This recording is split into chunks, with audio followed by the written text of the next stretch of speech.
Hello बच्चों, मेरे class में आप सभी का हार्दिक स्वागत है।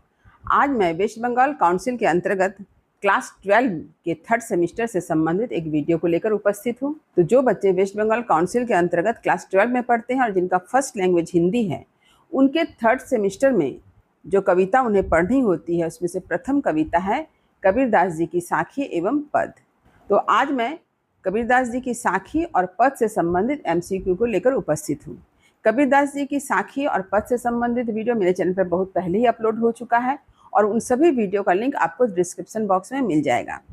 सिर्फ कबीरदास की साखी और पद ही नहीं बल्कि वेस्ट बंगाल काउंसिल के क्लास 12 के थर्ड सेमेस्टर के फर्स्ट लैंग्वेज हिंदी में जो लेसन आप लोगों के पाठ्यपुस्तक में दी गई है उनसे संबंधित वीडियो आपको मेरे चैनल पर मिल जाएगा। मैंने थर्ड सेमेस्टर के नाम से प्लेलिस्ट भी तैयार कर दिया है। इसके साथ ही साथ जो बच्चे क्लास 11 में पढ़ते हैं उनके लिए फर्स्ट सेमेस्टर और सेकेंड सेमेस्टर के नाम से प्लेलिस्ट आपको मेरे चैनल पर मिल जाएगा। इसके साथ ही साथ क्लास 12 के फोर्थ सेमेस्टर से भी संबंधित आपको प्लेलिस्ट मेरे चैनल पर मिल जाएगा। तो आप सभी बच्चे ध्यान में रखें कि जो बच्चे वेस्ट बंगाल काउंसिल के अंतर्गत क्लास 11 और 12 में पढ़ते हैं उनके चारों सेमेस्टर से संबंधित प्लेलिस्ट मेरे चैनल पर अपलोड हो चुका है। तो चलिए आज आरंभ करती हूँ कबीरदास जी के साखी और पद से संबंधित MCQ। तो आप सभी जानते हैं कि MCQ टाइप क्वेश्चन के अंतर्गत 4 विकल्प दिए जाते हैं और उनमें से ही आपको सही उत्तर चुनकर लिखना होता है। तो चलिए आरंभ करती हूँ। पहला MCQ देख लें जो कबीरदास जी की साखी से संबंधित है। पहला, माटी का एक नाग बना के पूजे लोग लुगाया, कबीर यहाँ किस पर व्यंग कर रहे हैं? यहाँ विकल्प 4 दिए गए हैं। A मूर्ति पूजा, B तीर्थ यात्रा, C दान, D व्रत। इसका सही उत्तर है A मूर्ति पूजा। अगला प्रश्न देखिए, जिंदा नाग जब घर में निकले ले लाठी धमकाया का क्या अर्थ है? 4 विकल्प। A लोग सांप से डरते हैं, B लोग पाखंड को पूजते हैं पर सच्चाई से डरते हैं, C लोग लाठी चलाते हैं, D लोग नाग पालते हैं। तो इसका सही उत्तर है B लोग पाखंड को पूजते हैं पर सच्चाई से डरते हैं। अगला प्रश्न, माटी कहे कुमार से तू क्या रो दे मोहे। यहाँ माटी और कुमार किसका प्रतीक है? कुमार यानी कुम्हार। 4 विकल्प हैं। A माटी यानी इंसान, कुमार मतलब भगवान, B माटी यानी शरीर, कुमार यानी कुम्हार या विधाता, C माटी यानी पृथ्वी, कुमार मतलब राजा, D माटी यानी धन, कुमार का अर्थ है सेठ। इसका सही उत्तर है B माटी यानी शरीर और कुमार का अर्थ होता है कुम्हार या विधाता। प्रश्न देखिए, तीरथ गए से एक फल संत मिले फल 4, कबीर के अनुसार सबसे ज्यादा फल क्या है? 4 विकल्प है। A तीर्थ जाना, B संत का संग, C मूर्ति पूजा, D दान देना। इसका उत्तर है B संत का संग, जिसे हम लोग सत्संग कह सकते हैं। अगला प्रश्न, सदगुरु मिले अनेक फल, सदगुरु कौन है? 4 विकल्प हैं। A स्कूल का शिक्षक, B सच्चा ज्ञान देने वाला गुरु, C पुजारी, D ज्योतिषी। तो इसका सही उत्तर है B सच्चा ज्ञान देने वाला गुरु।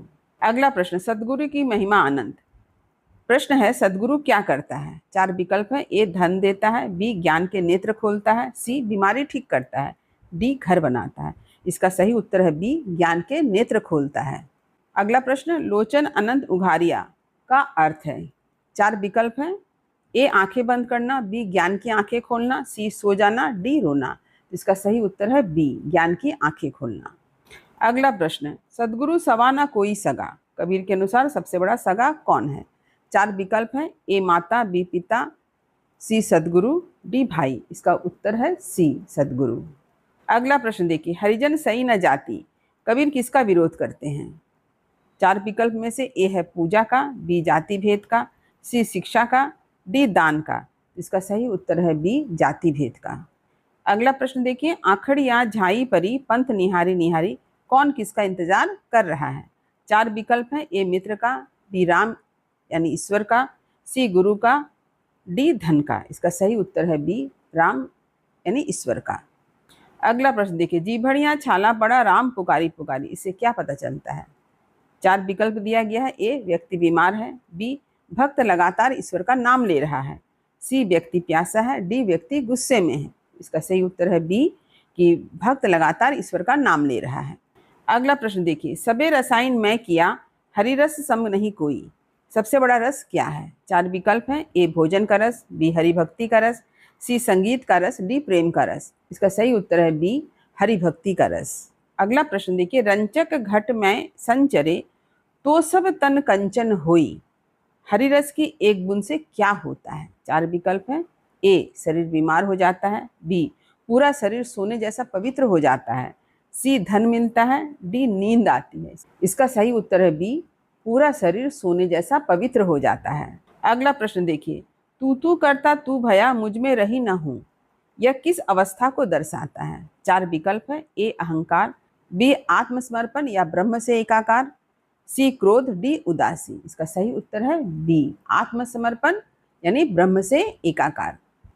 अगला प्रश्न है, जित देखो तित तू, भक्त को हर जगह कौन दिखाई देता है? 4 विकल्प है। ए गुरु, बी मित्र, सी ईश्वर या तू, डी राजा। इसका सही उत्तर है सी ईश्वर यानी तू। अगला प्रश्न, मन मथुरा दिल द्वारिका कबीर के अनुसार तीर्थ कहाँ है? यहाँ भी 4 विकल्प हैं। ए मथुरा द्वारिका में, बी अपने मन और हृदय में, सी काशी में, डी हरिद्वार में। इसका सही उत्तर है बी अपने मन और हृदय में। अगला प्रश्न, काया काशी जानी, शरीर को किसके समान बताया गया है? 4 विकल्प हैं। ए मथुरा, बी द्वारिका, सी काशी, डी अयोध्या। इसका उत्तर है सी काशी। अगला प्रश्न देखिए, 10वां द्वारा देहरा, 10वां द्वार क्या है? यहाँ भी 4 विकल्प हैं। ए मंदिर का दरवाजा, बी शरीर का ब्रह्मरंध्र, सी घर का दरवाजा, डी स्वर्ग का गेट। इसका सही उत्तर है बी शरीर का ब्रह्मरंध्र। अगला प्रश्न देखिए, तामे ज्योति पिछानी, 10वें द्वार में किसे पहचानना है? 4 विकल्प है। ए सूरज को, बी ईश्वर की ज्योति को, सी दीपक को, डी चांद को। सही उत्तर है बी ईश्वर की ज्योति को। अगला प्रश्न देखिए, बूंद समानी समुद्र में यह किसका उदाहरण है? 4 विकल्प है। ए नदी का समुद्र में मिलना, बी जीव का ब्रह्म में लीन होना, सी बारिश का होना, डी घड़ा भरना। इसका सही उत्तर है बी जीव का ब्रह्म में लीन होना। अगला प्रश्न देखिए, जाके मुंह माथा नहीं ना ही रूप कुरूप, कबीर किसका वर्णन कर रहे हैं? 4 विकल्प हैं। ए मनुष्य का, बी निराकार ब्रह्म, सी गुरु, डी राजा। इसका सही उत्तर है बी निराकार ब्रह्म। अगला प्रश्न है, कुहुप वास्ते पात्रा यानी ब्रह्म कैसा है? 4 विकल्प हैं। ए फूल की खुशबू से भी सूक्ष्म, बी पहाड़ जैसा भारी, सी पानी जैसा, डी आग जैसा। इसका सही उत्तर है ए फूल की खुशबू से भी सूक्ष्म। अगला प्रश्न देखिए, इन साखियों के रचयिता कौन है? 4 विकल्प हैं। ए तुलसीदास, बी सूरदास, सी कबीरदास, डी जायसी। इसका सही उत्तर है सी, क्योंकि आप सभी कबीरदास जी की साखी को पढ़ रहे हैं, इसलिए आप यहाँ पर किस में टिक लगाएंगे? कबीरदास जी में। अगला प्रश्न देखिए, कबीर की साखियों की मुख्य भाषा क्या है? ये काफी इंपॉर्टेंट है। 4 विकल्प है। ए संस्कृत, बी ब्रजभाषा युक्त सधुक्कड़ी, सी अवधी, डी फारसी। इसका सही उत्तर है बी ब्रजभाषा युक्त सधुक्कड़ी। कहीं कहीं सधुक्कड़ी भी रहेगा तो आप सधुक्कड़ी में ही टिक लगाएं। अगला प्रश्न देखिए, कबीरदास ने अपनी साखियों में सबसे ज्यादा किस पर जोर दिया है? 4 विकल्प है। ए बाहरी आडंबर और पाखंड का विरोध, बी राजा की भक्ति, सी युद्ध, डी व्यापार। इसका सही उत्तर है ए बाहरी आडंबर और पाखंड का विरोध। तो अब चलिए कबीरदास जी के पद से संबंधित एमसीक्यू को देख लेते हैं। कबीरदास जी के पद से संबंधित पहला एमसीक्यू देखिए, झगड़ा एक निर्वेहू राम, कबीर किससे झगड़ा करने को कह रहे हैं? 4 विकल्प है। ए संसार से, बी राम से, सी गुरु से, डी पंडित से। इसका सही उत्तर है बी राम से। अगला प्रश्न, ब्रह्मा बड़ा की जिन्र उपाया, इस पंक्ति में कबीर क्या बताना चाहते हैं? 4 विकल्प है। ए ब्रह्मा सबसे बड़े हैं, बी बनाने वाले से बड़ा कोई नहीं, सी वेद सबसे बड़े हैं, डी मन सबसे बड़ा है। इसका सही उत्तर है बी बनाने वाले से कोई बड़ा नहीं। अगला प्रश्न है, वेद बड़ा कि जहां तय आया, वेद कहाँ से आए? तो यहाँ भी 4 विकल्प हैं। ए ब्रह्मा से, बी उसी ईश्वर से जिससे सब आए, सी पंडितों से, डी स्वर्ग से। इसका सही उत्तर है बी उसी ईश्वर से जिससे सब आए। अगला प्रश्न देखिए, यह मन बड़ा कि जेहि मन माने, कबीर के अनुसार सबसे बड़ा कौन है? यहाँ भी 4 विकल्प हैं। ए मन, बी वही जिसे मन माने यानी राम, सी ब्रह्मा, डी वेद। इसका सही उत्तर है बी वही जिसे मन माने यानी राम। अगला प्रश्न देखिए, राम बड़ा कि राम ही जाने, सबसे बड़ा कौन है? 4 विकल्प हैं। ए राम, बी जो राम को जानता है, सी दोनों, डी कोई नहीं। इसका सही उत्तर है बी जो राम को जानता है। अगला प्रश्न देखिए, तीरथ बड़ा कि हरि का दास, कबीर के अनुसार क्या बड़ा है? 4 विकल्प हैं। ए तीर्थ, बी हरि का दास, सी मंदिर, डी पूजा। इसका सही उत्तर है बी हरि का दास। अगला प्रश्न देखिए, चल हंसा वह देश जहाँ पिया बसे चित चोर। यहाँ हंसा और पिया किसके प्रतीक हैं? 4 विकल्प है देखिए। ए हंसा यानी पक्षी, पिया मतलब राजा। बी हंसा यानी आत्मा, पिया मतलब ईश्वर। सी हंसा मतलब भक्त, पिया मतलब गुरु। डी हंसा मतलब साधु, पिया मतलब मित्र। इसका सही उत्तर है बी हंसा यानी आत्मा और पिया का मतलब है ईश्वर। अगला प्रश्न देखिए, सूरत सुहागिन है पनिहारिन, आत्मा को किस रूप में दर्शाया गया है? 4 विकल्प हैं। ए रानी, बी पनिहारिन यानी सुहागिन, सी साध्वी, डी दासी। इसका सही उत्तर है बी पनिहारिन यानी सुहागिन। अगला प्रश्न देखिए, भरे ठाड़ बिन डोर कवि किस कुएं की बात कर रहे हैं? यहाँ भी 4 विकल्प हैं। ए असली कुआं, बी ज्ञान और भक्ति का कुआं जिसे भरने के लिए रस्सी नहीं चाहिए, सी गांव का कुआं, डी तालाब। इसका सही उत्तर है बी ज्ञान और भक्ति का कुआं जिसे भरने के लिए रस्सी नहीं चाहिए। अगला प्रश्न देखिए, बही देशवा बादर ना उमड़े रिमझिम बरसे में, उस देश में कैसी बारिश होती है? 4 विकल्प दिया गया है। ए तेज बारिश, बी बिना बादल के प्रेम की रिमझिम, सी आंधी, डी ओले। सही उत्तर है बी बिना बादल के प्रेम की रिमझिम। अगला प्रश्न देखिए, चौबारे में बैठ रहो ना जा भिजहूं निर्देह, कबीर क्या संदेश दे रहे हैं? 4 विकल्प हैं। ए घर में बैठो, बी बाहर जाकर प्रेम में भीग जाओ, सी छत पर मत जाओ, डी सो जाओ। इसका सही उत्तर है बी बाहर जाकर प्रेम में भीग जाओ।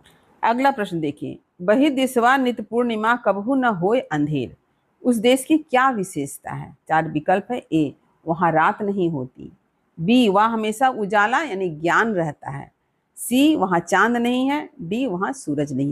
तो सही उत्तर है बी वहाँ हमेशा उजाला यानी ज्ञान रहता है। अगला प्रश्न देखिए, एक सूरज कै कवन बतावे कोटिन सूरज उंजेर, वहाँ कितना उजाला है? 4 विकल्प हैं। ए एक सूरज जितना, बी करोड़ों सूरज जितना, सी चांद जितना, डी दीपक जितना। इसका सही उत्तर है बी करोड़ों सूरज जितना। अगला प्रश्न देखिए, ना जाने साहब कैसा है, कबीर किसके बारे में कह रहे हैं? 4 विकल्प हैं। ए राजा, बी ईश्वर या साहब, सी गुरु, डी पंडित। सही उत्तर है बी ईश्वर यानी साहब। अगला प्रश्न देखिए, मुल्ला होकर बाग जो देवे, क्या तेरा साहब बहरा है, कबीर किस आडंबर पर चोट कर रहे हैं? 4 विकल्प हैं। ए पूजा पर, बी ऊंची आवाज में अजान देने पर, सी दान पर, डी व्रत पर। इसका उत्तर है बी ऊंची आवाज में अजान देने पर। अगला प्रश्न देखिए, कीड़ी के पग नेवुर बाजे सो भी साहब सुनता है, इसका क्या अर्थ है? 4 विकल्प हैं। ए ईश्वर सिर्फ ऊंची आवाज सुनता है, बी ईश्वर चींटी के पैरों की आवाज भी सुनता है, सी ईश्वर संगीत सुनता है, डी ईश्वर कुछ नहीं सुनता है। इसका सही उत्तर है बी ईश्वर चींटी के पैरों की आवाज भी सुनता है। अगला प्रश्न देखिए, माला फेरी तिलक लगाया लंबा जटा बढ़ाता है, कवि किन लोगों पर व्यंग कर रहे हैं? 4 विकल्प हैं। ए सच्चे भक्तों पर, बी बाहरी दिखावा करने वाले पाखंडियों पर, सी राजाओं पर, डी व्यापारियों पर। इसका सही उत्तर है बी बाहरी दिखावा करने वाले पाखंडियों पर। अगला प्रश्न देखिए, अंतर तेरे कुफर कटारी, बाहर से भक्त दिखने वाले के अंदर क्या है? यहाँ भी 4 विकल्प हैं। ए प्रेम, बी हिंसा और कपट, सी ज्ञान, बी शांति। इसका सही उत्तर है बी हिंसा और कपट। अगला प्रश्न देखिए, यो नहीं साहब मिलता है, ऐसे दिखावे से क्या नहीं मिलता है? 4 विकल्प हैं। ए धन, बी साहब यानी ईश्वर, सी सम्मान, डी यानी घर। इसका सही उत्तर है बी साहब यानी ईश्वर। अगला प्रश्न है, इन पदों के रचयिता कौन है? 4 विकल्प हैं। ए सूरदास, बी तुलसीदास, सी कबीरदास, डी जायसी। क्योंकि हम सभी कबीरदास जी के पद से संबंधित एमसीक्यू को पढ़ रहे हैं, सही उत्तर है कबीरदास जी। अगला प्रश्न देखिए, कबीर ने ब्रह्मा बड़ा की जिन उपाया कहकर क्या सिद्ध किया है? 4 विकल्प हैं। ए ब्रह्मा सबसे बड़े हैं, बी कारण से बड़ा कारण बनाने वाला होता है, सी वेद बड़े हैं, डी मन बड़ा है। इसका सही उत्तर है बी कारण से बड़ा कारण बनाने वाला होता है। अगला प्रश्न, पनिहारिन भरे ठाड़ बिन डोर में डोर का प्रतीकात्मक अर्थ क्या है? 4 विकल्प हैं। ए रस्सी, बी बाहरी साधन यानी आडंबर, सी बाल्टी, डी कुआं। सही उत्तर है बी बाहरी साधन यानी आडंबर। अगला प्रश्न देखिए, कबीर के अनुसार सच्ची भक्ति कहाँ है? 4 विकल्प है। ए तीर्थ में, बी माला और तिलक में, सी मन के अंदर और हरि के दास बनने में, डी ऊंची आवाज में। सही उत्तर है सी, मन के अंदर और हरि का दास बनने में।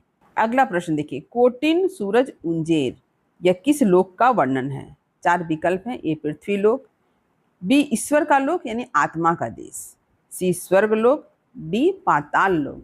इसका सही उत्तर है बी ईश्वर का लोक यानी आत्मा का देश। अंतिम प्रश्न, कबीर की भाषा की मुख्य विशेषता क्या है? 4 विकल्प हैं। ए संस्कृत निष्ठ, बी सद्दुकड़ी यानी लोकोक्तियों वाली, सी फारसी, डी अंग्रेजी मिश्रित। इसका सही उत्तर है बी सद्दुकड़ी यानी लोकोक्तियों वाली। तो ये कुछ एमसीक्यू हैं जो कबीरदास जी के साखी और पद से संबंधित हैं। ये सभी प्रश्न आपके 3rd सेमेस्टर के एग्जाम के लिए काफ़ी इंपॉर्टेंट है। तो कबीरदास जी के साखी और पद के अर्थ को अच्छी तरह से समझें, इसके बाद सारे एमसीक्यू को अच्छी तरह से याद करें, तो आपको परीक्षा में उत्तर लिखने में जरा भी दिक्कत नहीं होगी। तो उम्मीद करती हूँ कि मेरी बातें आपको समझ में आ गई होगी। यदि कहीं समझने में दिक्कत हुई हो तो कमेंट अवश्य करें, वीडियो को लाइक करें और सभी पढ़ने वाले विद्यार्थियों में शेयर करना ना भूलें। जो बच्चे मेरे चैनल पर नए हैं वे चैनल को सब्सक्राइब जरूर कर लें ताकि हर नए वीडियो का नोटिफिकेशन आपको समय समय पर मिल सके। तब तक पढ़ते रहिए, जीवन में आगे बढ़ते रहिए। मेरी शुभकामनाएं आप सभी बच्चों के साथ है। धन्यवाद।